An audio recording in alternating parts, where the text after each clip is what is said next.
sabi po siya na kanyang didisiplinahin ang kanyang mga anak dahil mahal niya. So, wala pong kaibahan yun sa parusa, mga kaibigan. Noon ang parusa ay kamatayan. Mamatay kaagad ang tao pag nagalit ang Diyos. Di ba? Kung naalala niyo po yung ginawa ng dalawang anak ni Aaron, pari po yun. Dahil lumabag sila, ay ang parusa, pinatay agad. Kaya dito po, alamin natin kung ano ang parusa dito po sa chapter 20. Leviticus 20 kabanata mula sa unang versikulo hanggang sa 27. Inutusan ng Panginoon si Moises na sabihin ito sa mga taga-Israel. Ang sinuman sa inyo at sa mga dayuhang nanirahang kasama ninyo na naghahandog ng kanyang anak sa Diyosang si Molek ay dapat batuhin ng taong bayan hanggang sa mamatay. So ito po yung parusa sa mga taong naghahandog sa Diyos-Diyosang si Molek. So ang pangalan ng Diyos-Diyosan ay si Molek po. Sa atin ngayon, marami pong pangalan ng Diyos-Diyosan. Hindi nyo po alam, hindi nyo po inaamin na yan po ay Diyos-Diyosan. Hindi nyo po kasi alam na Diyos-Diyosan po sila. Niluluhuran, tinatawag ang kanilang pangalan. At alam naman natin na sinabi dito na huwag maghandog sa ibang lugar, di ba? Ito po yung ibig sabihin ay ang paghahandog sa ibang Diyos-Diyosan. Kaya sinabi po dito sa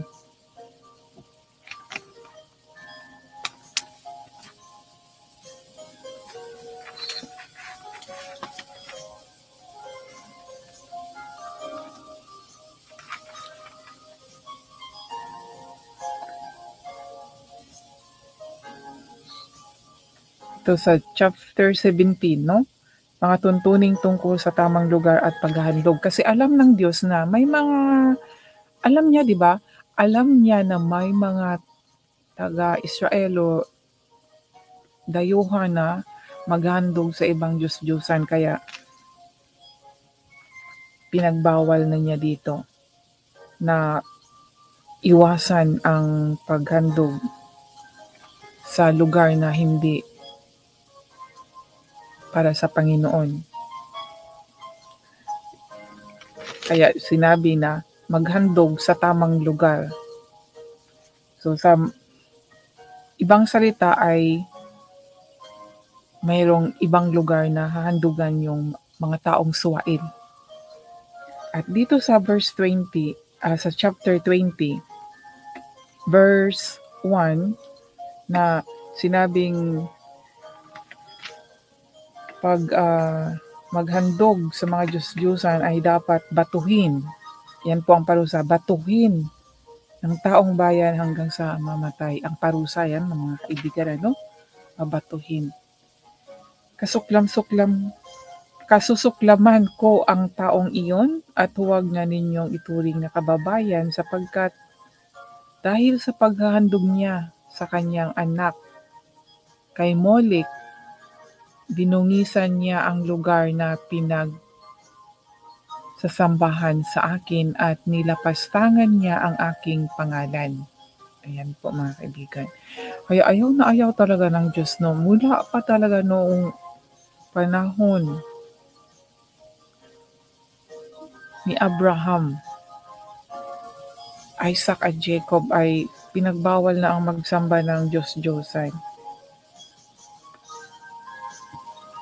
Diyos-Diyosan, ibang mga Diyos, mga kaibigan, ibang pangalan po, automatically ibang pangalan. Pag tumawag po tayo ng ibang pangalan sa ating dasal, automatically po yung Diyos-Diyosan po, mga kaibigan.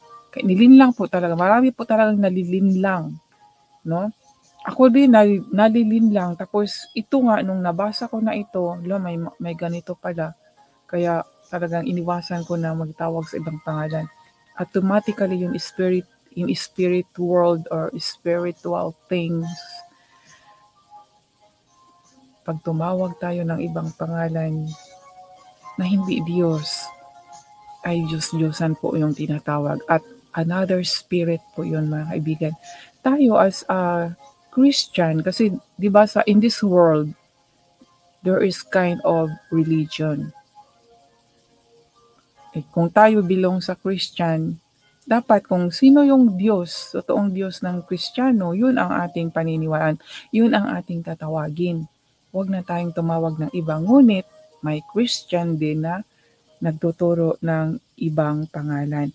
Hindi man nila sinabing tawagin mo yan sa pagdasal, pero kung bibili ka ng mga booklets, yan, may mga ibang pangalan po. And then, pag nag-preach sila, ibang pangalan po ang kanilang mga halimbawa. Di ba dapat pag nag-preach, focus on Jesus Christ? Siya ang dapat naka-center sa mga turo. Dapat si Jesus Christ, hindi na yung ibang tao pa, ibang mga halimbawa na tao na ginawang santos or ihalimbawa. Pero kung mag-testimony tayo sa sarili natin, it's our experience yun. So, pwede nating gawing halimbawa dahil experience natin. Pero kung ihalimbawa natin yung ibang tao, ay ibang usapan na yun. Iba na yung itinataas. Hindi na ang ating Panginoong Hesus.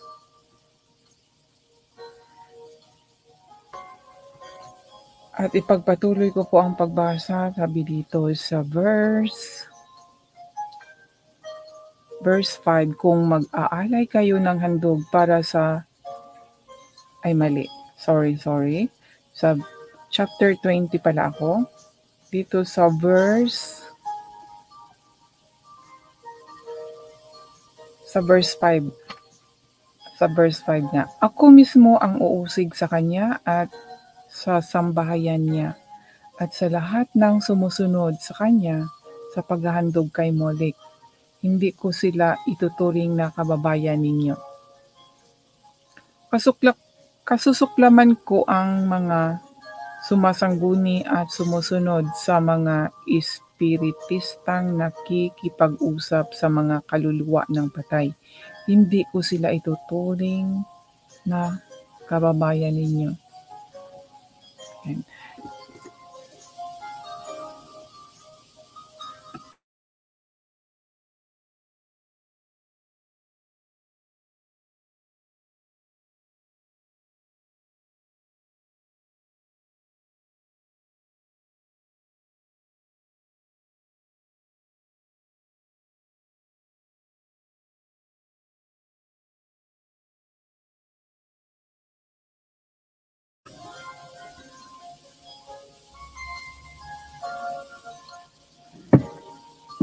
So yan mga kaibigan,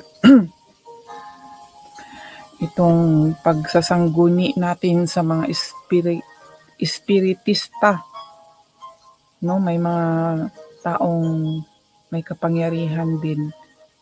Ngunit ang kanilang sinasanggunian ay ang mga taong patay. Yung kaluluwa ng mga taong patay, mga kaibigan. At totoo po ito, mga kaibigan. Kahit ngayon, meron talaga ito. Kung meron tayong alam no spiritual na bagay, alam natin na may mga taong gumagawa nito. Meron talaga, mga kaibigan. At yan po ay pinagbawal. Minsan sumasangguni tayo, di ba, na wala yung ating tiwala sa Panginoon, na imbis tayo mismo ang magdasal sa Panginoon, no? Kung may tiwala talaga tayo sa Kanya, hindi tayo pupunta sa ibang tao. Dahil meron tayong good relation sa Panginoon eh. Bakit kailangan pa natin na yung pang himingi ng advice sa mga taong may alam na something like spirit, no? Kung meron tayong tiwala sa Panginoon, na meron tayong relasyon sa Kanya, bakit hindi tayo dadiretso sa Kanya? Di ba mas yun ang kalugod-lugod? Kaysa pumunta pa tayo sa ibang tao. Halimbawa na lang po ang albularyo. Dati din po naniniwala po ako sa kanilang kakayahan. Pero nang nalaman ko po na mas kung ako po sa sarili ko na meron akong relasyon sa Diyos, ako na mismo ang lalapit sa Kanya. Hindi ko na kailangan ng albularyo kasi hindi ko alam, malay natin kung iba yung Kanyang Diyos, kagaya dito sa sinabi. Kagaya po dito sa sinabi na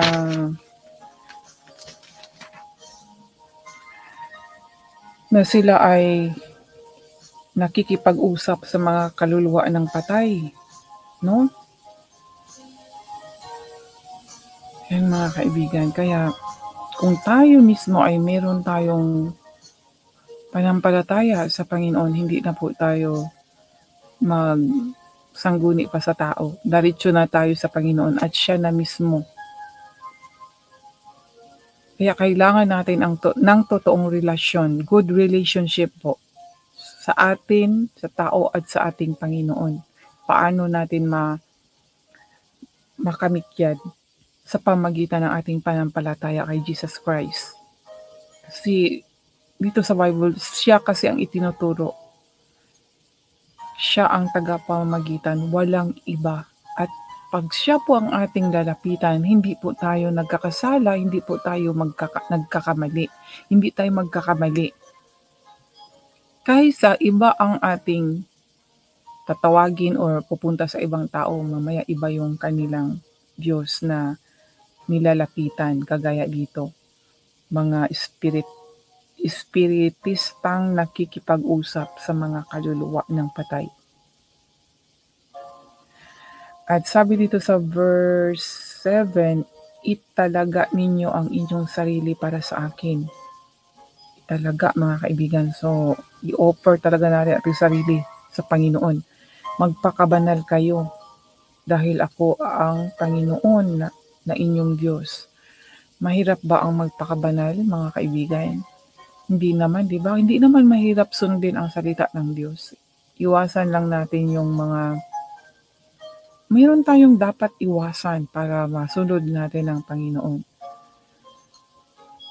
Sundin ninyo ang aking mga tuntunin dahil ako ang Panginoon na nagtalaga sa inyo para maging bayan ko. Kung ikaw ay pinili, lalo na kung ikaw ay pinili, mga kaibigan, magpakabanal. Wag po tayong ma-confuse pag sabihin ng mga tao, oo, banal ka na, wag. Magpasalamat dahil confirmation nila yun. Confirmation, God used them that we are really holy. Actually, kung alam lang talaga natin, tayong tao na sumampalataya sa Panginoon, we are sent sense buhay na santo. We are holy, kung totoo, no? Tutuusin. Verse 8, sundin ninyo ang aking matuntunin dahil ako ang Panginoon na nagtalaga sa inyo para maging bayan ko. 9, ang sinumang lumabastangan sa kanyang ama at ina ay kailangang patayin. Yan ang parusa, mga kaibigan, noong panahon, ano? Importante din na sumunod po tayo sa ating parents. Actually, my true story, isa po akong suwail. Black sheep po ako sa pamilya namin. At nagkaroon din po ako ng mga, yung bang guilty or sa konsensya ko na nagabaan na talaga ako kaya ganito ang buhay ko. Nung young pa ako, puro mga mahihirap yung mga dinanas ko. Hindi maganda kaya minsan nasabi ko, suwail kasi akong anak kaya ganito ang naranasan ko. But thank God, kahit ganun ang naranasan ko, nandito po ako ngayon. Binago po ako ng Panginoong Hesus. Sa totoo lang talaga, isa po ako sa suwail sa aming magkakapatid. Lahat man kami nakipag-argue lalo na sa mama ko, isa po ako sa pinaka-salbahing anak. Ngunit salbahe ako sa salita, pero sa gawa po ay matulungin po ako.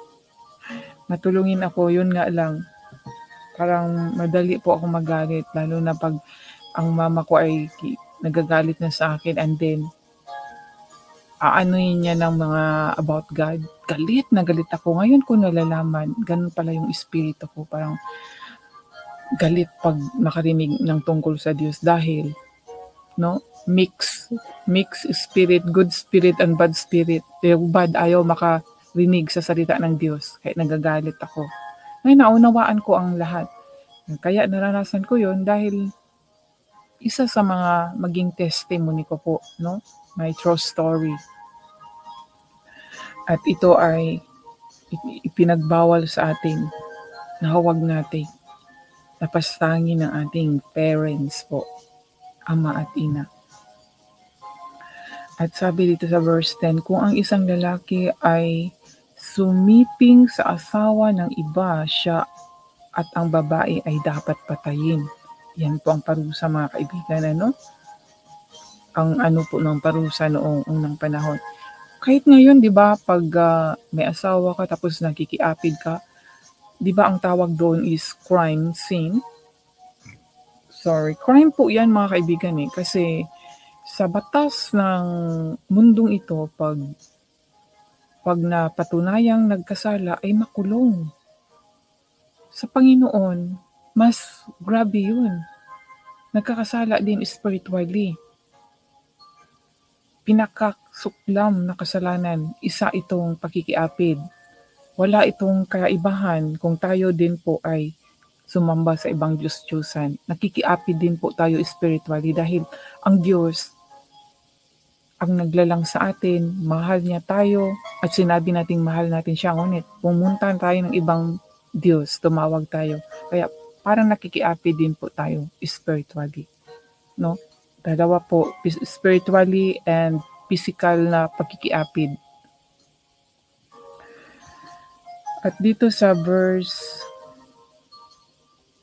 12, kung ang isang amay sumiping sa kanyang manugang na babae, siya at ang babae ay dapat patayin dahil masama ang kanilang ginawa. Sila ang responsible sa sinapit nilang kamatayan. So yan po, mga kaibigan, ano? Kung ang sa verse 13, kung ang isang lalaki ay sumiping sa kapwa lalaki, ayan, naulit na naman po, pareho silang dapat patayin dahil pareho silang gumawa ng kasuklam-suklam na gawain. Sila ang responsible sa sinapit nilang kamatayan. So ito po, mga kaibigan, itong verse na ito ay karugtong sa bagay ito, mga karugtong ito sa chapter 18 yung pinagbawal na gawaing mahalay, di ba? So ito yon, pag gumawa, ang mga parusa ay kamatayan talaga.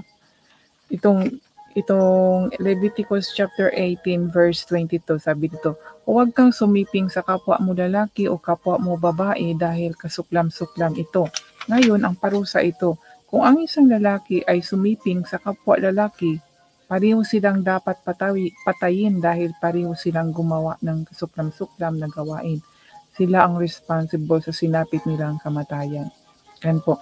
Sa ating panahon ngayon, wala na ito nung mamatay, pero kung may takot ka sa Panginoon, mga kaibigan, minsan may mga tao na ang parusa sa kanila ay yung karumaldumal. Ano ba yung karumaldumal bang tawag doon? Yung sakit na walang kagamutan. Ang makagamot lang kung ang tao ay lalapit sa Diyos. May mga ganun pong sitwasyon. Kasi pag iba-iba kasi ang sa pangunawa ko, no? Iba-iba ba ang bigay ng Diyos ng parusa? Meron namang walang parusa, ngunit kung namatay na siya, na wala siyang nakamit na parusa physically dito sa mundong ito, sa judgment, no? Kasi meron namang judgment talaga para sa masama at sa mabuti.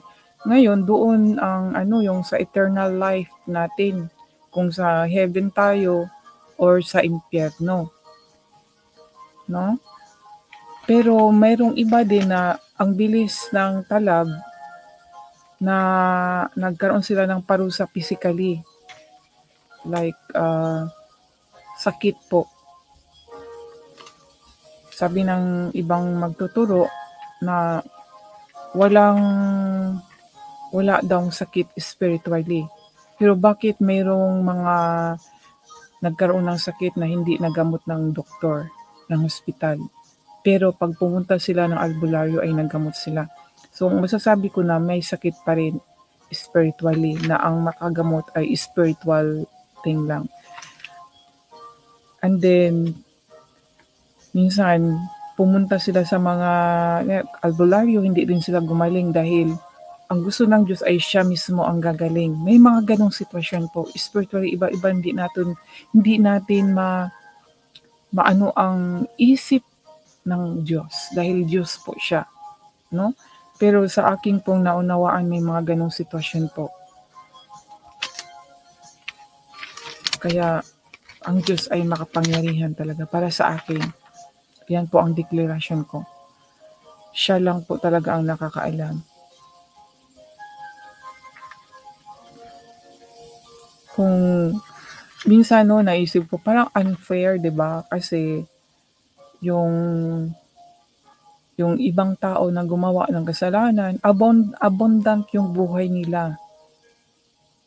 Tapos yung mga tao na sumunod sa Diyos ay naghihirap. Bakit gayon ang sitwasyon dito sa mundong ito? Pero merong turo na saan ko ba yung mababasa? Sa Salmo na huwag nating kainggitan ang mga taong ito. Dahil, meron ito hindi ko lang maalala kung saan yun. Meron ito mga kaibigan na huwag natin silang kakainggitan. Dahil sa another life nga, no? Sila ay mahuhulog sa impyerno. Yun po yung sinabi. Kaya huwag tayong mainggit. Ang importante, right now, we are satisfied kung ano binigay ng Diyos sa atin at nakasunod tayo yung joy po mismo sa ating puso. At gaya din ng sabi ko na kung atin lang talagang maunawaan ang secret words na nandito po sa Bible,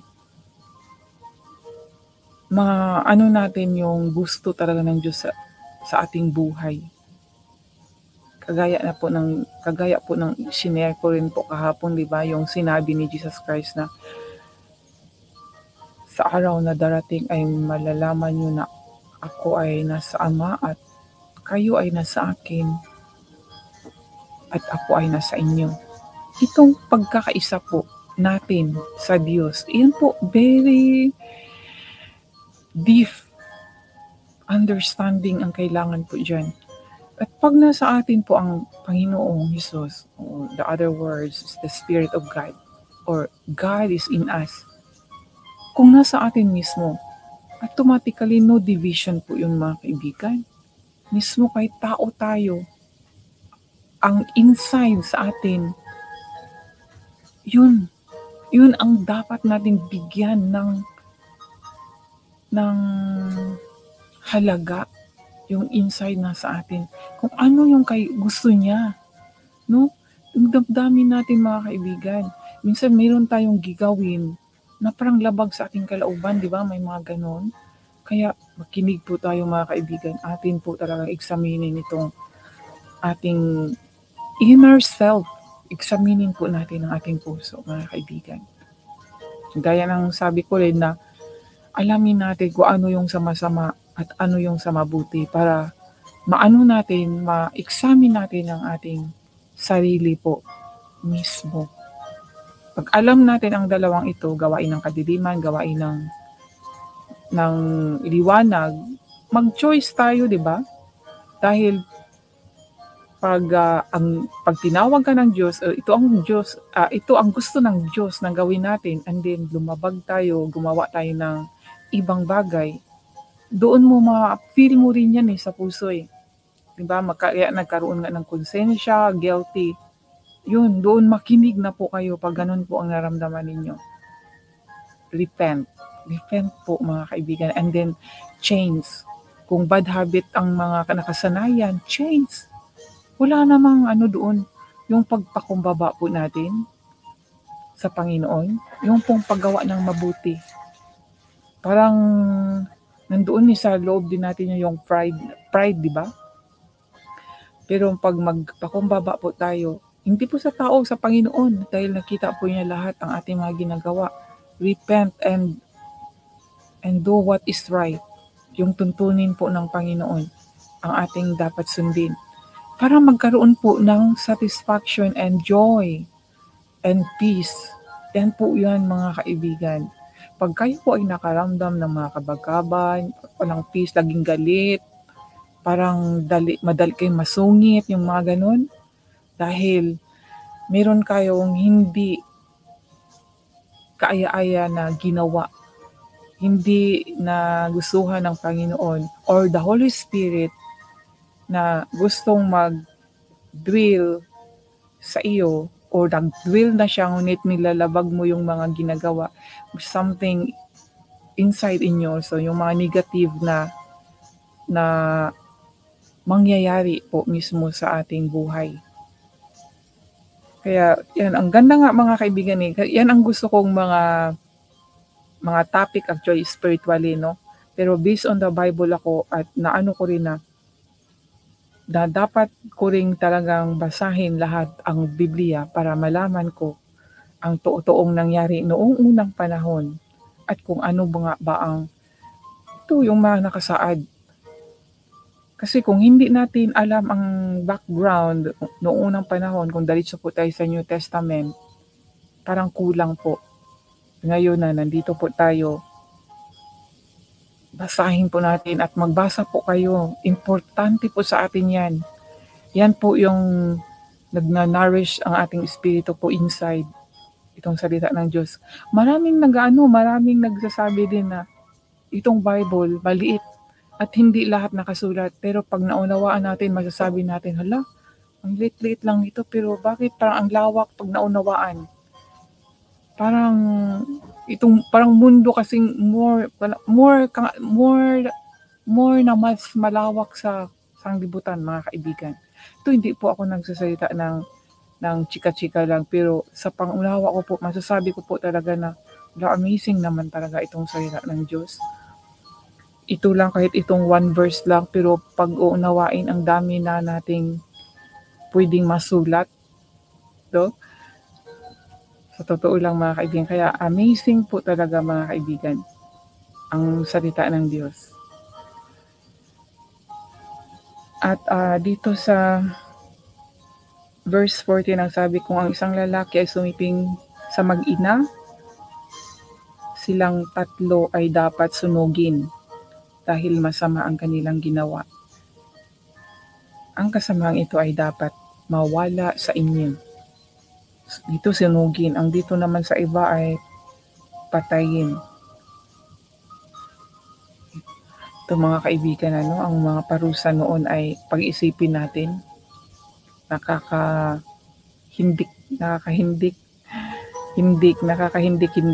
dahil parang hindi natin makayang, kung isipin pa lang, imagine, susunugin, dandahan ka mamamatay nun. Ito yung mga parusa noong unang panahon.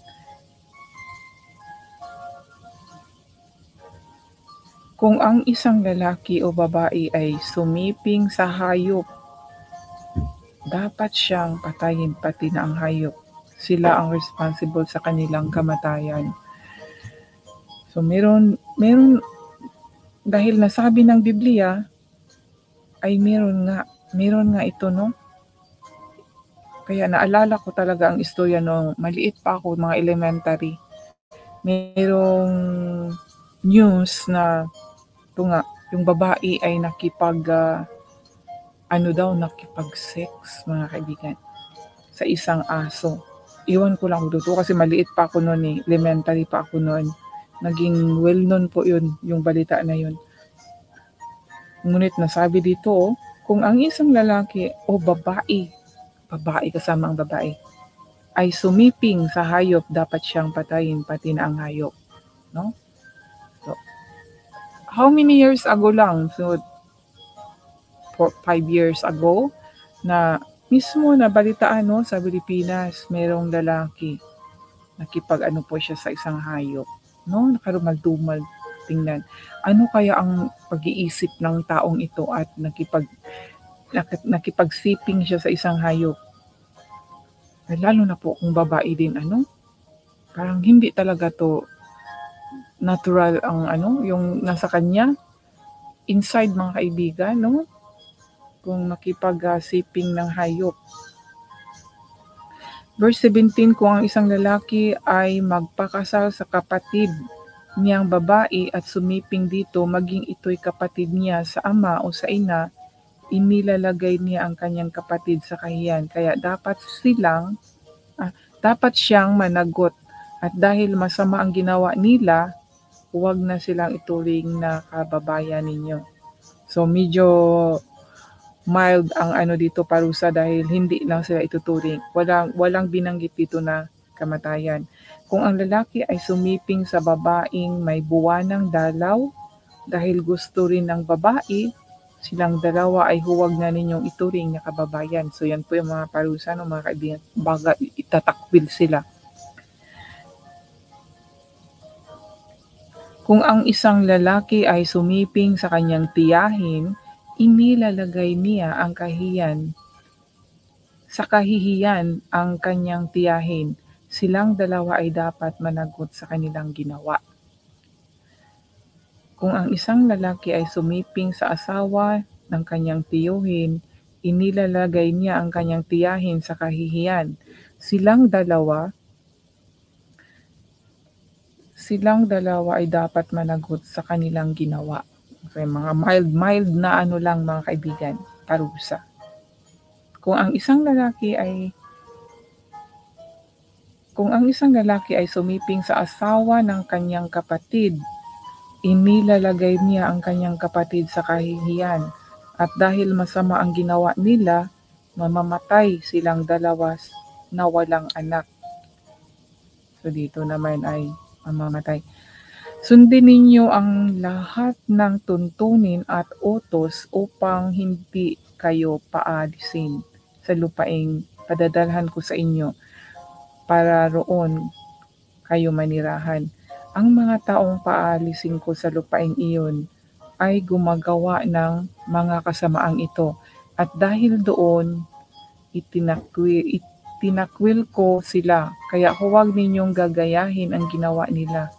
At ayon na rin sa aking sinabi sa inyo, magiging inyo ang kanilang lupain.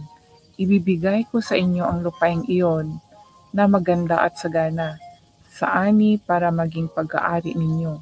Ako ang Panginoon na inyong Diyos na humirang sa inyo mula sa tao. So yan po ang ating Panginoon.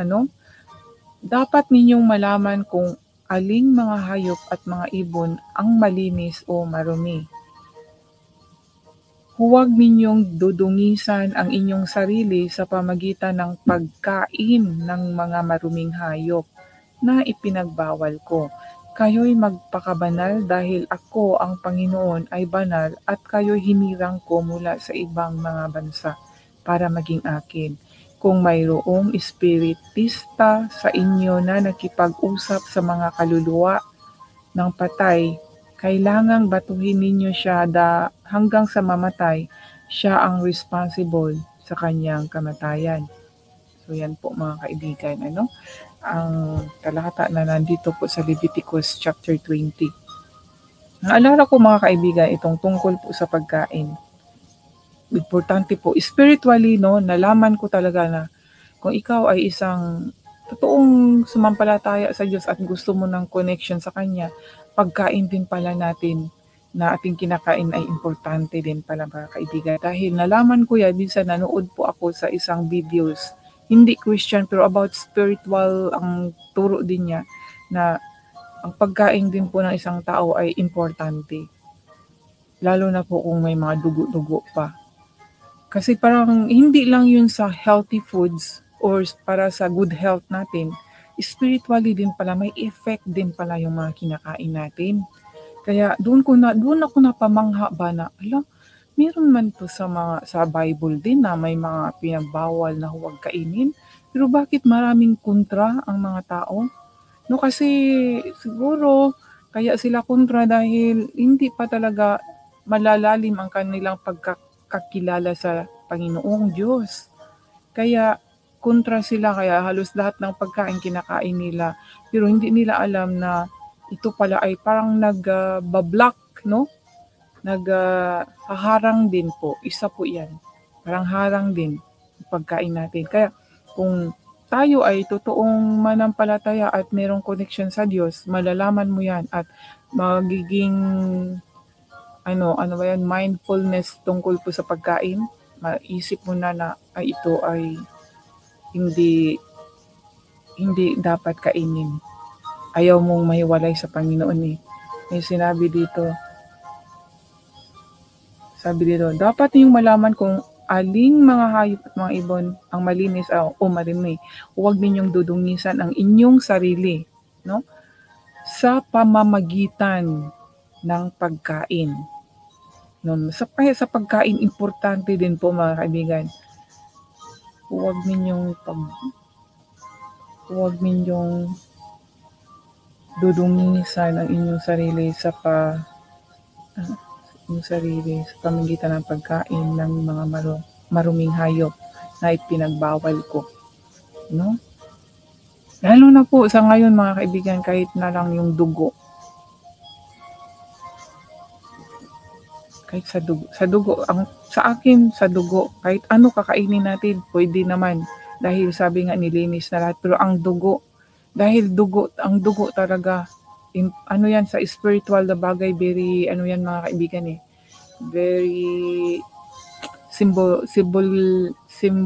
ano ba tawag doon? Symbolic. Basta meron talaga siyang malalim na kahulugan, yung dugo po. Kaya nga, di ba, pag yung iba, pag halimbawa, yung mga kulto, meron silang gusto na bagay at ang kanilang Diyos, ayun nga, halimbawa dito, itong Diyos na kaluluwa ng tao.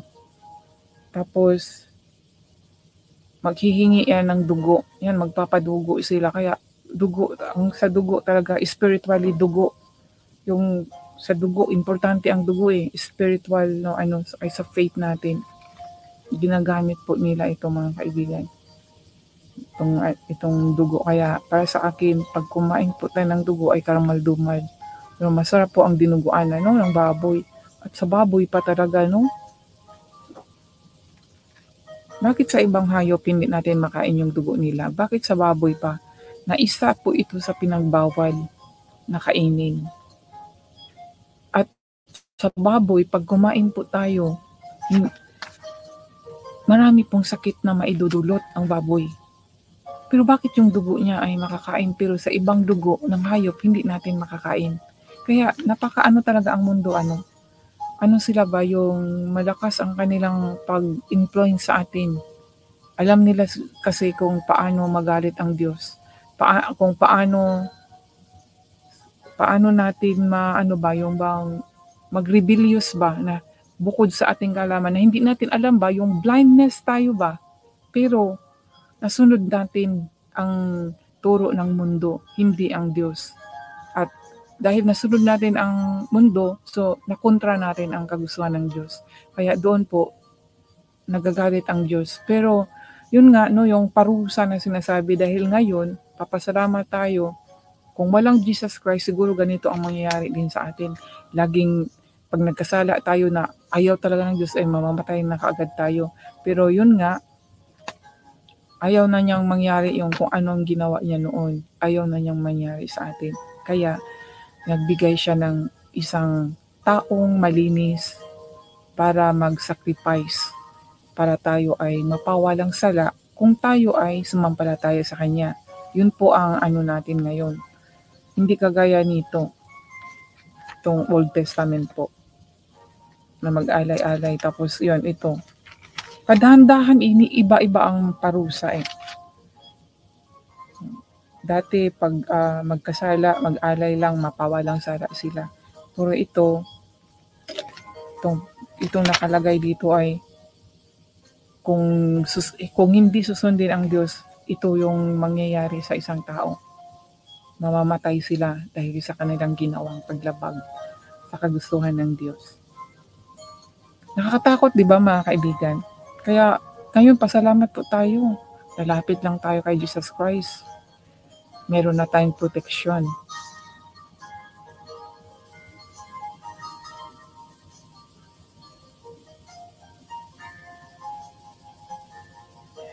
Sa verse 22, sundin ninyo ang lahat ng tuntunin at utos upang hindi kayo paalisin sa lupaing padadalhan ko sa inyo para roon kayo manirahan.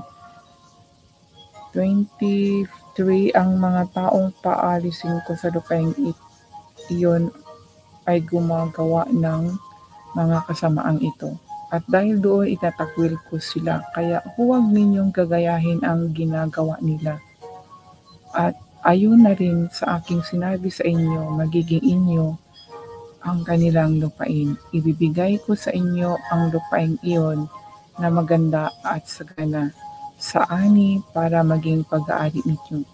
Ako ang Panginoon na inyong Diyos na humirang sa inyo para sa mga tao. So nagpakilala ang Diyos na siya ang Panginoon at Diyos, mga kaibigan.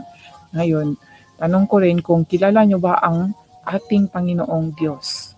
Yan po mga kaibigan. Siya po nagpakilala po siya kina Moises sa pamagitan ng kanyang mga utos, no? Na ito wag niyong sundin. Pag sinuway niyo yan ay may mangyayari talaga. Ayan ang Diyos noon.